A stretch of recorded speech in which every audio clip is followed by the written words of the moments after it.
బృహత్సామ తథా సామ్నా గాయత్రీ ఛందసామహం మాసానాం మార్గశీర్షోహం ఋతూనాం కుసుమాకరః.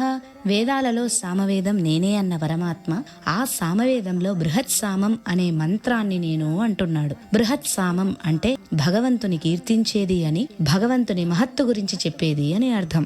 సంస్కృతంలో ఎన్నో ఛందస్సులున్నాయి. ఛందస్సులు అంటే వేద మంత్రాలు చెప్పబడే ఒక నడక అని కూడా చెప్తారు. ఆ ఛందస్సులలో గాయత్రి ఛందస్సు నేనే అంటున్నాడు పరమాత్మ. వేదాల సారమంతా గాయత్రి మంత్రంలో నిక్షిప్తమై ఉంది. అందుకే సంధ్యావందనంలో గాయత్రి జపం చేస్తారు.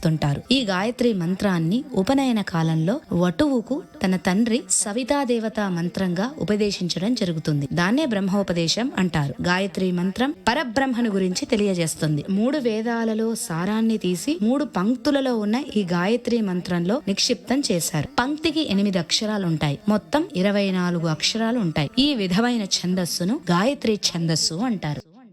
మాసాలలో మార్గశిరాన్ని నేను అన్నాడు పరమాత్మ. ఇదివరకు రోజులలో సంవత్సరం చైత్ర మాసంతో కాకుండా మార్గశిర మాసంతో మొదలయ్యేది. ఇది మహాభారతంలో అనుశాసనిక పర్వంలో వివరించబడింది. ఆనాటి కాలగమన ప్రకారం మార్గశిర మాసంతో సంవత్సరం మొదలవుతుంది. పవిత్రమైన ధనుర్మాసం వైకుంఠ ద్వారం తెరవబడడం ఈ మాసంలోనే మొదలవుతుంది. ఇది ఎలాగంటే మానవ సంవత్సరం, దివ్య సంవత్సరం అని మీరు వినే ఉంటారు. మానవ సంవత్సరం అంటే 365 రోజులు భూమి సూర్యుని చుట్టూ ఒకసారి తిరిగే కాలం. ఇది మనకు ఒక సంవత్సరం అయితే దేవతలకు ఒక్క రోజు. అందుకనే సంవత్సరానికి ఒక్క రోజు పితృదేవతలకు శ్రాద్ధ కర్మలు చేసి ఆహారం పెడితే వారికి రోజు ఆహారం పెట్టినట్టే. మరి దేవతలకు ఈ రోజు ఎప్పుడు మొదలవుతుంది అంటే మార్గశిర మాసంతో మొదలవుతుంది. ఉత్తరాయణ పుణ్యకాలంలో వారికి బ్రహ్మ ముహూర్తం మొదలవుతుంది. వాల్మీకి రామాయణంలో కూడా మార్గశిర మాస ప్రాధాన్యం గురించి వాల్మీకి మహర్షి వర్ణించారు. గీతా జయంతి, గీత చెప్పిన రోజు మార్గశిర శుద్ధ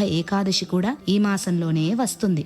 ఈ పండుగ నెల డిసెంబర్ 15తో మొదలై జనవరి 14తో ముగుస్తుంది. కొత్త బియ్యం, కొత్త బెల్లం, పాలు, నెయ్యి వీటితో పొంగలి వండటం, సూర్య భగవానునికి నివేదించడం. ఇంకొక విశేషం ఏమిటంటే మార్గశిర మాసంలో వానలు పడటం దాదాపు ఆగిపోతాయి. పంటలు పండి పంట చేతికి వస్తుంది. అందరిళ్లలో ధాన్య లక్ష్మి కలకలలాడుతూ ఉంటుంది. అవధూత దత్తాత్రేయుడు వారు కూడా మార్గశిర మాసంలోనే జన్మించారు. ఇన్ని మంచి లక్షణాలు ఉన్నాయి కాబట్టి మార్గశిర మాసమే నేను అంటున్నాడు పరమాత్మ.